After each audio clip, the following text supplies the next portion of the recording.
Hello everyone, good morning. Welcome back to new class. आज हम जो नेक्स्ट चैप्टर स्टार्ट कर रहे हैं वो है एमाइंस। 13th चैप्टर है एमाइंस। ऑर्गेनिक का हमारा ये फर्स्ट चैप्टर है। मींस हम जो स्टार्ट कर रहे हैं, पढ़ रहे हैं, वो हमारा फर्स्ट चैप्टर ऑर्गेनिक का है एमाइंस। सबसे पहले हम बात करते हैं कि अमाइंस होते क्या हैं। तो अमाइंस होते हैं नाइट्रोजन कंटेनिंग कंपाउंड्स, जिनके अंदर मेन फंक्शनल ग्रुप जो होता है वो नाइट्रोजन होता है। तो नाइट्रोजन कंटेनिंग जो कंपाउंड्स हैं जिनके अंदर नाइट्रोजन फंक्शनल ग्रुप के फॉर्म में प्रेजेंट होता है, यानी NH2 के फॉर्म में, NH के फॉर्म में, N के फॉर्म में, ठीक है, जिनके अंदर प्रेजेंट होता है नाइट्रोजन, उसे हम बोलते हैं एमाइंस। अब देखो, इसके अलावा और कौन कौन से हमारे पास फंक्शनल ग्रुप हो सकते हैं जो नाइट्रोजन कंटेनिंग होते हैं। जैसे साइनाइड हो गया, आइसोसाइनाइड हो गया, नाइट्रो हो गया, नाइट्राइल हो गया, नाइट्रोसो हो गया। फिर देखो, मैंने अमाइंस लिखे हैं। अमाइंस जो होते हैं वो डिफरेंट टाइप के होते हैं, 1 डिग्री, 2 डिग्री, 3 डिग्री और क्वाटरनरी अमोनियम साल्ट, और एक आता है डाईअजोनियम साल्ट। हम इन सबको पढ़ेंगे। 1 डिग्री अमाइन होता है NH2, 2 डिग्री अमाइन होता है NH, 1 डिग्री अमाइन जो होता है वो हमारा होगा NH2, 2 डिग्री अमाइन जो होता है वो होगा NH। यहाँ पे एक करेक्शन कर लेना, ये NH है, ये H नहीं आएगा, ठीक है। और 3 डिग्री अमाइन होता है N, सिर्फ N। मतलब ये जो वैलेंसी फ्री है ना, यहाँ पे हमारे पास क्या लगेगा, R लगेगा। मतलब कोई भी एल्काइल ग्रुप हो सकता है, एराइल ग्रुप हो सकता है, ये जो भी वैलेंसी फ्री है यहाँ पे R या फिर AR, मतलब एल्काइल या एराइल ग्रुप लगेगा, वो आगे बताऊँगी। और एक हमारे पास आता है डाईएजोनियम सॉल्ट। ये हमारा डाईएजोनियम सॉल्ट है, मतलब कोई भी ग्रुप है उसके साथ, जैसे ये बेंजीन रिंग है, इसके साथ हमारा अगर N2 ऐसे है, N2 प्लस और X माइनस, तो इसे हम क्या बोलते हैं, डाईएजोनियम सॉल्ट। और आपने एक पढ़े थे, ये तो डाईएजो कंपाउंड है। डाईएजो कंपाउंड में तो नाइट्रोजन जो है वो बाहर की तरफ प्रेजेंट है, और एजो कंपाउंड्स पढ़े थे जो डाइज वगैरह पढ़ी थी वहाँ पे। तो अगर दो जैसे रिंग है हमारे पास, इनके बीच में नाइट्रोजन प्रेजेंट हो तो उसे हम क्या बोलते हैं, एजो। देखना वापस, जैसे ये कोई रिंग है हमारे पास और इनके बीच में इस तरीके से नाइट्रोजन प्रेजेंट है, तो ये तो हमारे क्या होते हैं, एजो कंपाउंड्स होते हैं। और जब नाइट्रोजन जो है वो साइड में प्रेजेंट होता है तो उसे हम डाई एजो बोलते हैं। फिर हम बात करते हैं एमाइंस की। तो अमोनिया जो होता है वहाँ से अगर हम हाइड्रोजन एटम्स को रिप्लेस करते जाएं तो हमारे पास डिफरेंट अमाइंस बनेंगे। जैसे ये अमोनिया है, यहाँ से हम हाइड्रोजन को क्या करते जा रहे हैं, हटाते जा रहे हैं। ये अमोनिया है हमारा, एक हाइड्रोजन हटाया, एक एल्काइल लगाया तो 1 डिग्री बन गया क्योंकि इसमें NH2 है। एक और हाइड्रोजन हटाया तो एक और लगा दिया तो ये NH, 2 डिग्री हो गया। एक और हाइड्रोजन हटाया तो हमारे पास क्या बन गया, R3N, तो ये क्या हो गया, 3 डिग्री अमाइन। तो हाइड्रोजन का रिप्लेसमेंट जब हम एल्काइल या एराइल ग्रुप से करते हैं, एराइल ग्रुप का मतलब क्या हो गया, एलिफेटिक एरोमेटिक कंपाउंड्स। एरोमेटिक जैसे आपके बेंजीन रिंग वाले कंपाउंड्स हो गए, वो एराइल होते हैं, ठीक है, या एरोमेटिक बोल सकते हो। और एल्काइल ग्रुप के अंदर आपके मिथाइल, इथाइल, प्रोपाइल, ये सारे ग्रुप आ गए। एक चीज़ देखना, अमाइंस जो होते हैं वो लेविस बेस की तरह बिहेव करते हैं। अब लेविस बेस की तरह क्यों बिहेव करते हैं ये, क्योंकि यहाँ पे जो नाइट्रोजन होता है इनके पास क्या प्रेजेंट होते हैं, lone pairs of electron present होते हैं। तो ये इलेक्ट्रॉन रिच है और अपने इलेक्ट्रॉन पेयर को डोनेट कर सकते हैं, तो ये क्या होते हैं, लेविस बेस होते हैं, ठीक है। इसके अलावा मैंने आपको अभी बताया था क्वाटरनरी अमोनियम सॉल्ट के लिए, क्वाटरनरी का मतलब हो गया 4। तो देखो, जब नाइट्रोजन के साथ 4 हाइड्रोजन एटम अटैच है और ये कोई एक ग्रुप है, जैसे OH भी हो सकता है, फ्लोरीन, क्लोरीन, ब्रोमीन भी हो सकता है, इस तरीके का कोई ग्रुप अटैच है, तो यहाँ से जब हम तो इसे हम बोलते हैं क्वाटरनरी अमोनियम सॉल्ट। यहाँ से जब हम चारों हाइड्रोजन को रिप्लेस करके क्या लगा दें, चारों के चारों एल्काइल ग्रुप लगा दें, तो ये हमारा क्या बनता है, टेट्रा एल्काइल अमोनियम सॉल्ट, ठीक है। एक और चीज़ देखो, आपको इसमें जो मैं बताऊं वो ही वर्क करना है, सारा नहीं करना है। लेकिन इसका मतलब ये नहीं है कि आपको याद नहीं करना है, आपको लर्न तो सारा कुछ करना है, रिएक्शंस और जो कुछ टॉपिक इम्पॉर्टेंट है वो नोटबुक में राइट कर लेना। बाकी सारा जो वर्क है, बाकी सारा जो है तुम्हारी इच्छा है, पीडीएफ रखो, ज़ीरॉक्स रखो, जो भी तुम्हारी चॉइस है, ठीक है। फिर उसके बाद देखो कुछ इम्पॉर्टेंस दे रखी है बायोलॉजिकली, ये तुमने वहाँ पे पढ़ ली है, जो ड्रग्स वाला चैप्टर पढ़ा था वहाँ पे, ठीक है। बाकी इसको देखने की ज़रूरत नहीं है। फिर उसके बाद देखो स्ट्रक्चर ऑफ एमाइंस, एमाइन की स्ट्रक्चर देखो कैसी होती है। तो हमारे पास एमाइन जो है वो इस तरीके का होता है। ये नाइट्रोजन, यही है एमाइन, NR3 जैसे मैंने लिख दिया। अमोनिया की स्ट्रक्चर तो पता ही है, NH3 के जैसे का जैसे क्या होता है, अमाइन होता है। ये नाइट्रोजन, और ये 3 क्या आ जाएंगे हमारे पास, एल्काइल ग्रुप, और एक क्या आ जाएगा, लोन पेयर ऑफ इलेक्ट्रॉन। देखो इसकी जो ज्योमेट्री होती है वो वैसे तो होनी क्या चाहिए, टेट्राहेड्रल होनी चाहिए। ज्योमेट्री तो वैसे टेट्राहेड्रल होनी चाहिए, लेकिन इसकी शेप जो है वो क्या होती है, पिरामिडल होती है। क्यों? क्योंकि एक लोन पेयर ऑफ इलेक्ट्रॉन आ जाता है। और हाइब्रिडाइजेशन क्या होगा, sp3 हाइब्रिडाइजेशन होगा, 3 सिग्मा बॉन्ड हो गया और एक लोन पेयर हो गया, तो sp3 हाइब्रिडाइजेशन होगा। तो इसका बॉन्ड एंगल होना कितना चाहिए था, 109 डिग्री 28 मिनट्स, बट ये 109 डिग्री 28 मिनट से कम होता है, नियर अबाउट 108 डिग्री। ऐसा क्यों हुआ? क्योंकि ये लोन पेयर जो प्रेजेंट है, ये लोन पेयर और ये बॉन्ड पेयर एक दूसरे को क्या करते हैं, रिपेल करते हैं। तो इस लोन पेयर और बॉन्ड पेयर रिपल्शन की वजह से जो बॉन्ड एंगल है वो क्या हो जाता है, थोड़ा कम हो जाता है। तो देखो यहाँ पे हाइब्रिडाइजेशन जो है sp3 हाइब्रिडाइजेशन होगा। ज्योमेट्री जो है अगर हम बात करें तो वो कैसी हो जाएगी, होनी कैसी चाहिए थी, टेट्राहेड्रल, लेकिन लोन पेयर की वजह से पिरामिडल होती है। और उसके अलावा बॉन्ड एंगल 109 डिग्री 28 मिनट से थोड़ा कम होता है, क्योंकि लोन पेयर और बॉन्ड पेयर में रिपल्शन होता है। फिर हम एमाइंस का क्लासिफिकेशन पढ़ते हैं। तो एमाइंस को क्लासीफाई 2 टाइप में किया गया है, एक एलिफेटिक और एक एरोमेटिक। एलिफेटिक तो वो होंगे जिसके अंदर सिर्फ और सिर्फ एल्काइल ग्रुप प्रेजेंट है, जैसे हमारे मिथाइल, इथाइल, प्रोपाइल, आइसोप्रोपाइल, इस तरीके के ग्रुप प्रेजेंट है। तो यहाँ देखो ये हमारे पास CH3 है, तो ये क्या हो गया हमारा, NH2 है तो 1 डिग्री होगा, NH है तो 2 डिग्री होगा, और N है तो 3 डिग्री होगा। ये तो क्लियर है। NH2 को हम अमीनो बोलते हैं, NH को इमिनो बोलते हैं, और N को नाइट्राइलो बोलते हैं, ठीक है। अब देखो एलिफेटिक वही होंगे जिनके अंदर एल्काइल ग्रुप प्रेजेंट है। यहाँ हर जगह हम क्या देख रहे हैं, एल्काइल ग्रुप ही प्रेजेंट है, ये सारे के सारे, ठीक है। फिर उसके बाद देखो आगे एरोमेटिक क्या होंगे, जिनके अंदर क्या हो, हमारे पास कोई एरोमेटिक ग्रुप प्रेजेंट हो। जैसे मैं बात करूँ एराइल अमाइन की, इसमें सिर्फ और सिर्फ क्या होंगे, एरोमेटिक कंपाउंड्स, मतलब जिनके अंदर बेंजीन रिंग टाइप के कंपाउंड्स हो। एक मैं बोलूँ एराइल एल्काइल अमाइन, जिसके अंदर बेंजीन रिंग के साथ साथ हमारे पास क्या होंगे, कोई एल्काइल ग्रुप भी होगा। जैसे ये देखो, ये बेंजीन रिंग के साथ साथ एल्काइल ग्रुप भी हमें यहाँ देखने को मिल रहा है। तो ये हमारे क्या हो गए, एराइल एल्काइल अमाइन, ठीक है। तो सिंपली एराइल ग्रुप है तब तो हमारे पास एरोमेटिक, और एराइल एल्काइल है तो भी एरोमेटिक, और सिर्फ एल्काइल ग्रुप है तो एल्काइल अमाइन, ठीक है। एलिफेटिक अमाइन बोल सकते हो। एक हम इनको क्लासीफाई कर सकते हैं सिंपल और मिक्स्ड अमाइंस में। सिंपल अमाइंस जो होते हैं उनके अंदर एक ही तरीके का ग्रुप प्रेजेंट होता है। जैसे ये देखो, ये एक ही तरीके का ग्रुप है ना, इसमें सारी बेंजीन रिंग है, फिनाइल रिंग, और इसके अंदर सारे जो है C2H5 है। तो ये तो सिंपल अमाइन हो गए। और मिक्स्ड अमाइन में क्या होंगे, अलग अलग। जैसे यहाँ पे हमारे पास इथाइल और मिथाइल दोनों है, यहाँ पे एल्काइल और एराइल दोनों ग्रुप प्रेजेंट है। तो ये कैसे हो गए, मिक्स्ड अमाइंस हो गए। अब हम बात करते हैं नॉमेनक्लेचर की।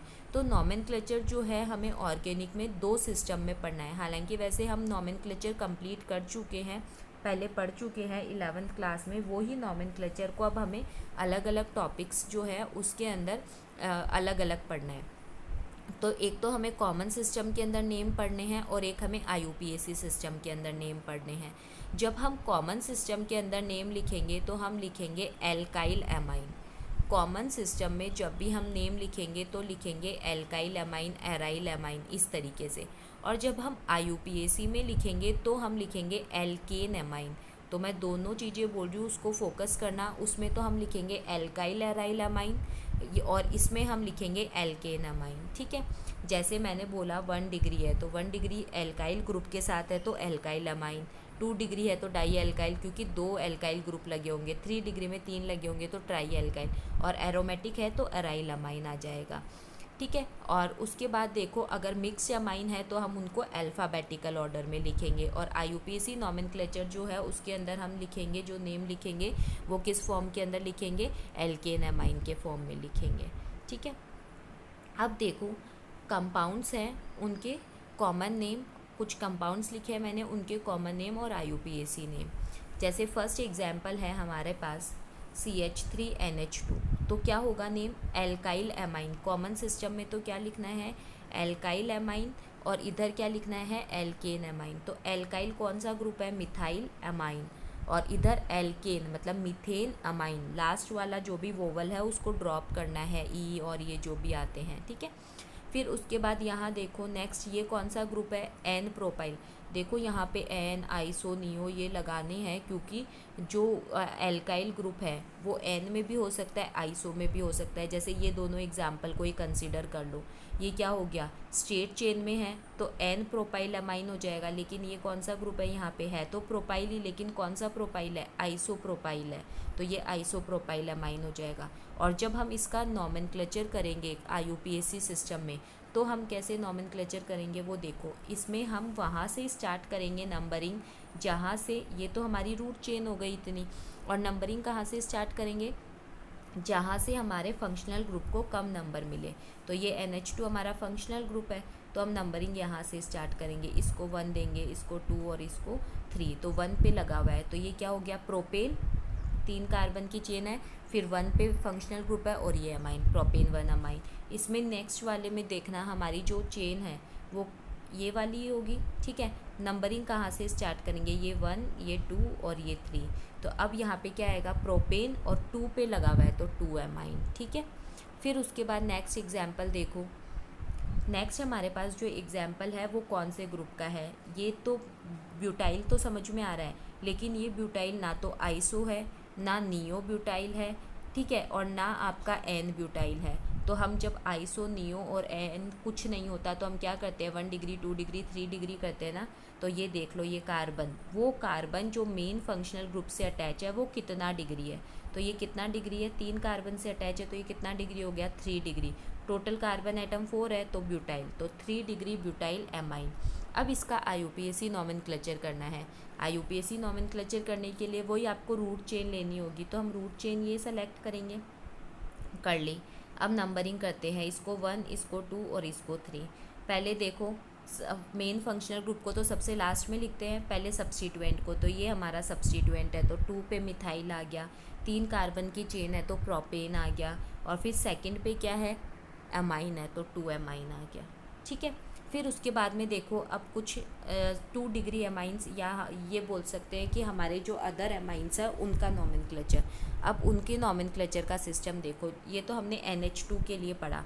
अब हमारे पास अगर NH हो, जैसे ये NH है तो इसका क्या करेंगे, हम लिखेंगे अल्फ़ाबेटिकल ऑर्डर में। ये हमारे पास इथाइल है इधर, ये हमारे पास मिथाइल है, तो क्या नेम होगा, इथाइल मिथाइल एमाइन। ठीक है, अब याद रखना यहाँ पे हम जब नॉमेनक्लेचर करते हैं IUPAC तो 1 2 3 काम में ना लेके क्या काम में लेते हैं, N को काम में लेते हैं। तो यहाँ पे देखो IUPAC नॉमेनक्लेचर करना है तो सबसे पहले क्या करना पड़ेगा, लॉन्गेस्ट कार्बन चेन को सेलेक्ट कर लो, ये कर ली। अब हमारे पास ये ग्रुप बच गया, तो इसमें ये वाला तो सब्स्टिट्यूएंट है, ये इस नाइट्रोजन से अटैच है, तो नाइट्रोजन से कौन अटैच है, मिथाइल, तो N मिथाइल। फिर उसके बाद आप देखो कितने कार्बन की चेन है, 2, तो इथेन आ गया, और इसके लिए हम क्या लिखते हैं, अमाइन, तो ये इथेन अमाइन। नेक्स्ट एग्जांपल और देखो, ये रहा हमारा, वो है हमारा 3 डिग्री अमाइन। तो इसके लिए भी हम क्या करेंगे, जब नेम लिखेंगे तो वही ये इसमें चलेंगे अल्फ़ाबेटिकल ऑर्डर में। सबसे पहले देखो एक तो हमारे पास ये इथाइल अटैच है, ठीक है, फिर उसके बाद देखो ये हमारे पास एक ब्यूटाइल अटैच है। तो सबसे पहले तो ये देख लो कि आपके पास कौन कौन से ग्रुप प्रेजेंट है। तो आप देखो यहाँ पे आपके पास 2 तो इथाइल प्रेजेंट है और एक जो है वो N ब्यूटाइल प्रेजेंट है। तो आप इसका नेम कैसे लिख सकते हो? वैसे तो हम NN जो है वो लगाते हैं IUPAC नॉमेनक्लेचर में, लेकिन आप यहाँ पे भी लगा सकते हो, जैसे हम आगे और भी एग्जाम्पल पढ़ेंगे। लेकिन आप जब कॉमन नेम में NN लगा रहे हो और IUPAC में भी NN लगा रहे हो तो ज़्यादा करेक्ट जो है वो IUPAC वाला ही है, ठीक है। हालांकि कॉमन नेम हमारे एग्ज़ाम में कम ही पूछा जाता है, कम क्या आता ही नहीं है, IUPAC ही पूछा जाता है। तो फिर भी देख लो इसका नेम हम कैसे लिखेंगे, वो ही हम क्या लिखेंगे यहाँ पे NN पे क्या है, डाई इथाइल है हमारा, और लॉन्गेस्ट कार्बन चेन वाले ग्रुप को हमने बाद में लिख दिया ब्यूटाइल, इसको तुम N ब्यूटाइल करना, ठीक है, N ब्यूटाइल एमाइन। दूसरा क्या नेम लिख सकते हो, N butyl di ethyl amine, ठीक है, दोनों तरीके से लिख सकते हो इसका नेम। और यहाँ पे IUPAC में देखो, IUPAC में जो नेम होगा वो सेम वैसे ही होगा जैसे कॉमन में है NN डाई इथाइल। यहाँ पे हम ब्यूटाइल करते हैं, यहाँ पे ब्यूटाइल नहीं करेंगे बल्कि क्या करेंगे, एल्केन यानी ब्यूटेन। तो ब्यूटेन, और नंबरिंग कहाँ से करेंगे, 1 2 3 4, तो ब्यूटेन 1 अमाइन, ठीक है। इसके बाद नेक्स्ट एग्जाम्पल देखो, जैसे ये वाला है हमारे पास, तो एक ये ग्रुप और ये दो ये ग्रुप। तो सबसे पहले देख लो कौन से ग्रुप लगे हुए हैं, तुम ऊपर वाले में भी NN ना लगाओ तो चलेगा। तो क्या हो गया, डाई इथाइल, और ये कौन सा ग्रुप है, आइसोप्रोपाइल, ठीक है, आइसोप्रोपाइल और एमाइन, इस तरीके। तो देखो क्या करना है आपको, यहाँ पे ये दो इथाइल है और ये आइसोप्रोपाइल है, ठीक है। तो इथाइल का तो हमें अल्फ़ाबेटिकल में ई देखना है, पढ़ा है ये हमने कि हम di tri tetra secondary tertiary इनको काउंट नहीं करते हैं, लेकिन आइसो नियो जो है इनको हम काउंट करते हैं अल्फ़ाबेटिकल ऑर्डर में। तो पहले इथाइल आएगा तो डाई इथाइल आइसोप्रोपाइल एमाइन। ऊपर भी सेम यही चीज़ है, यहाँ पे देखो NN नहीं लगाना, ठीक है, और लगाओ तो भी चलेगा, लेकिन ज़्यादा कॉमन नेम में ज़्यादा करेक्ट मेथड है। ये क्या हो जाएगा, di ethyl N butyl amine, ठीक है, E और यहाँ पे N। हम आइसो नियो N इनको तो अल्फ़ाबेटिकल ऑर्डर में काउंट करते हैं, बाकी जो दूसरे हैं उनको हम अल्फ़ाबेटिकल ऑर्डर में काउंट नहीं करते हैं, जैसे डाई ट्राई टेट्रा, इनको हम अल्फ़ाबेटिकल ऑर्डर में काउंट नहीं करते हैं, ठीक है। तो यहाँ पे आप इस तरीके से लिख सकते हो इसका नेम। फिर उसके बाद देखो, तो मैंने दोनों को बता दिया है, फिर भी कोई डाउट हो तो पूछ लेना। तो इसका तो नेम आपका क्या हो जाएगा, di ethyl N butyl amine, ये कर लेना। इसका हो जाएगा डाई इथाइल आइसोप्रोपाइल एमाइन। और IUPAC नॉमेनक्लेचर करोगे तो वही रूट चेन सेलेक्ट करो, ये रूट चेन हो गई, नंबरिंग करो 1 2 3, तो ये सब्स्टिट्यूएंट है तो ये NN डाई इथाइल हो गए प्रोपेन, और 2 पे क्या आ गया, अमाइन आ गया। अब देखो कुछ एरोमेटिक कंपाउंड्स, जब बेंजीन रिंग पे NH2 हो तो हम उसे बोल देते हैं एनिलीन, और IUPAC में भी एनिलीन एक्सेप्टेड है और बेंजीन एमाइन भी बोल सकते हैं। इसके अलावा हम जो कुछ कॉमन नेम है जिनके कोई तरीका नहीं है, डायरेक्ट है, ये हो गया हमारा ऑर्थोटोलोइडीन, और इसको हम क्या बोल सकते हैं, 2 मिथाइल एनिलीन, क्योंकि ये तो हमारा एनिलीन हो गया, और इसको अगर हम 1 दे इसको 2 दे तो ये क्या हो गया, 2 methyl aniline. 2 methyl benzene amine भी बोल सकते हैं। इसके अलावा 2 एमिनोटोलुइन भी बोल सकते हैं। 2 एमिनोटोलुइन कैसे हुआ, ये बेंजीन रिंग पे जब CH3 होता है तो इसको हम टोलुइन बोलते हैं, तो ये इसको 1 कर दिया, इसको 2 कर दिया, तो ये क्या हो जाएगा, 2 अमीनोटोलुइन। हालांकि याद रखना, जब हम NH2 को प्रीफिक्स के फॉर्म में लेते हैं तब हम उसका अमीनो लगाते हैं, जब सफिक्स के फॉर्म में लेते हैं तो अमाइन लगाते हैं। तो यहाँ पे अमीनो लिखा है टोलुइन। फिर उसके बाद देखो नेक्स्ट एग्जाम्पल हमारे पास है, ये बेंजीन रिंग पे ये लगे हुए हैं, बेंजीन रिंग पे NCH3 वही, ये दो हमारे क्या हो गए, सब्स्टिट्यूएंट, तो NN डाई मिथाइल, और ये क्या है, एनिलीन है। मतलब बेंजीन रिंग पे NH2 हो, NH हो, N हो, ये सारे एनिलीन में ही कंसीडर होंगे, तो NN डाई मिथाइल एनिलीन। और IUPAC करो तो भी NN di methyl benzene amine कर सकते हो, एनिलीन भी कर सकते हो, दोनों ही करेक्ट है। फिर उसके बाद देखो नेक्स्ट एग्जाम्पल हमारे पास जो है, ये बेंजीन रिंग पे जो है NH के साथ C6H5 लगा हुआ है, और पता है C6H5 जो होता है वो भी क्या होता है, बेंजीन रिंग ही होती है, ये ऐसे ही तो है C6H5, ये बेंजीन रिंग। और जब आपने पढ़ा है कि इसको हम सब्स्टिट्यूएंट के फॉर्म में काम में लेते हैं तो ये क्या होता है, हमारा फिनाइल होता है।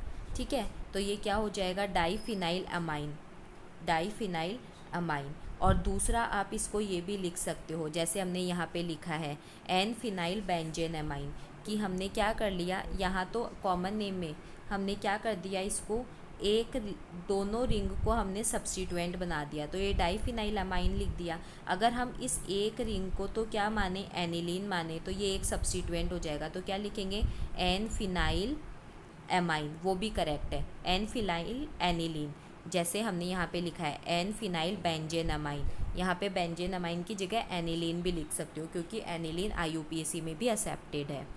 ऐसे ही मैंने और कुछ एग्जाम्पल्स दिए हैं आपको, उनको प्रैक्टिस करना, अगर कोई प्रॉब्लम आए तो पूछ लेना। देखो ये कुछ एग्जाम्पल है, जैसे अल्फा नेफ्थेलेनामाइन, ये हमने यहाँ पे लिखा है, ये अल्फ़ा नेफ्थोल होता है एक हमारे पास जब OH लगा हुआ होता है, तो वैसे ही इसको क्या बोल दिया, नेफ्थेलेनामाइन। और इनके जिनके कॉमन में नहीं लिखे हुए हैं, मतलब उनका कॉमन सिस्टम में कोई नेम नहीं है। ऐसे ही नेक्स्ट एग्जाम्पल लिखा हुआ है, ये हमारे क्या हो गए, NN डाई मिथाइल, यहाँ पे अच्छा एक यहाँ पे थोड़ा सा करेक्शन करना इसके अंदर, हाँ NN डाई मिथाइल ही है, ये NN डाई मिथाइल हो गया। और ये कौन सी पोजीशन पे है, इस नेफ्थोल के इस कनेक्शन के सेकंड पोजीशन पे है, तो हमने यहाँ पे क्या लिख दिया, 2 नेफ्थेलेनामाइन।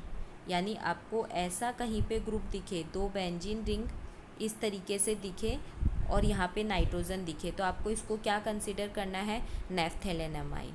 ठीक है, और फिर उसके बाद इसके जो सब्स्टिट्यूएंट लगे हुए हैं वो लिख दो।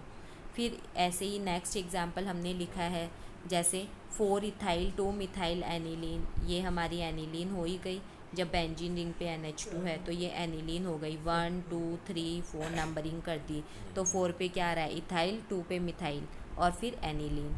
नंबरिंग हम इस तरीके से करेंगे कि मेन फंक्शनल को ज़्यादा से ज़्यादा नंबर और सब्स्टिट्यूएंट को कम नंबर। अब ये वाला देखो एग्जाम्पल अच्छा है, इसके अंदर हमारा मेन फंक्शनल ग्रुप क्या होगा, COH पढ़ा है ना, जो टेबल है उसमें सबसे ऊपर जो आता है वो मेन फंक्शनल ग्रुप होता है, तो ये हमारा क्या होगा, मेन फंक्शनल ग्रुप। अब हम जब इसमें नंबरिंग करेंगे तो इस COH से करेंगे, तो 1 2 3 4, यानी इस NH2 के लिए हमारा क्या लगेगा, प्रीफिक्स लगेगा, तो 4 पे एमिनो, और इसको हम क्या बोलते हैं, बेंजोइक एसिड। ऐसे ही मैंने और एग्जाम्पल्स कर रखे हैं, आप सारे एग्जाम्पल्स करना। अब हम बात करते हैं आइसोमेरिज्म की। तो आइसोमेरिज्म 2 या मोर देन 2 कंपाउंड्स जिनका स्ट्रक्चर, पोजीशन, ये सब चीज़ें डिफरेंट होती है, या ये बोल सकते हो कि जिनकी स्ट्रक्चर डिफरेंट हो और स्पेस में अरेंजमेंट डिफरेंट हो, उसे हम क्या बोलते हैं, आइसोमर्स। और इस फिनोमिना को हम क्या बोलते हैं, आइसोमेरिज्म। जैसे हमने स्ट्रक्चरल आइसोमेरिज्म में पढ़ी है, chain, position, functional group, tautomerism, metamerism. तो अब देखो ये जो एनिलीन्स है, एमाइंस है, ये कौन सी आइसोमेरिज्म शो करते हैं। सबसे पहले है चेन आइसोमेरिज्म, सबने पढ़ा है चेन आइसोमेरिज्म क्या होती है, जिसमें कार्बन एटम की चेन क्या होनी चाहिए, अलग अलग होनी चाहिए।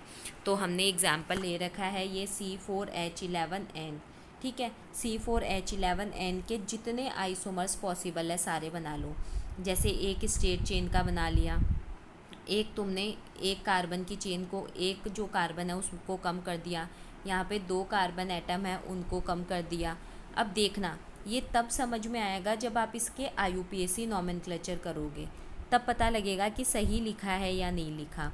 फिर उसके बाद देखना यहाँ पे तुमने क्या कर दिया, 4th वाले के अंदर जो है पोजीशन इस NH2 को चेंज कर दिया। अब तुमने ये बनाए।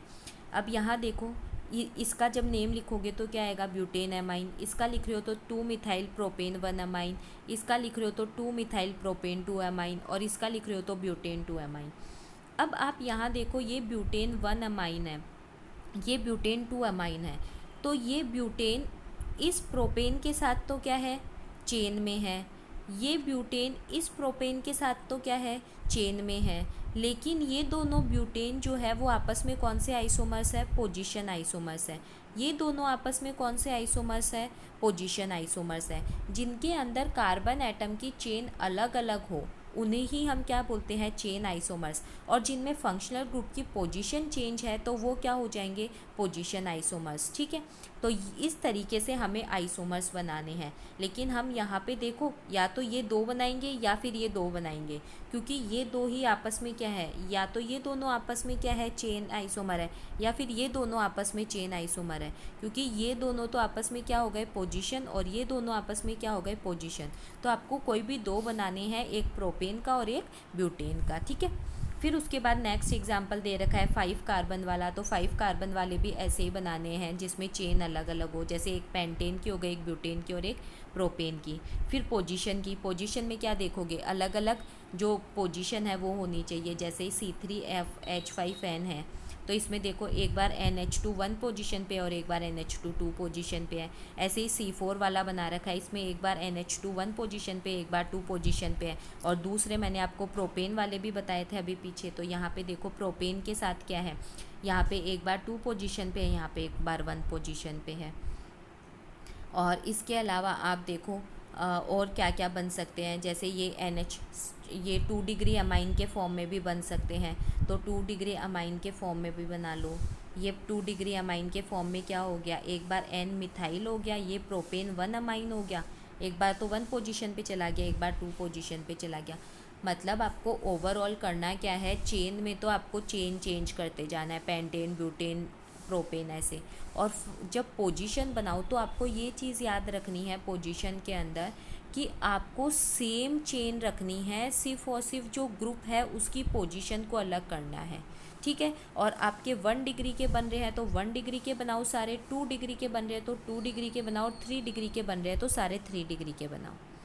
फिर उसके बाद हम बात करें फंक्शनल ग्रुप आइसोमेरिज्म की। इसके अंदर क्या होगा, फंक्शनल ग्रुप अलग होंगे।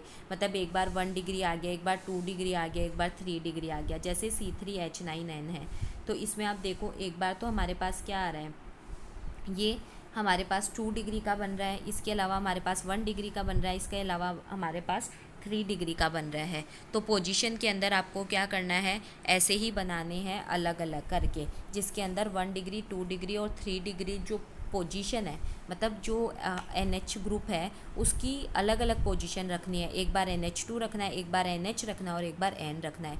ठीक है, इसको हम बोलते हैं फंक्शनल ग्रुप आइसोमेरिज्म। और मेटामेरिज्म अच्छे से जानते हो, नाइट्रोजन जो होता है वो क्या होता है, डाईवैलेंट होता है। नाइट्रोजन जो होता है वो ट्राईवैलेंट होता है।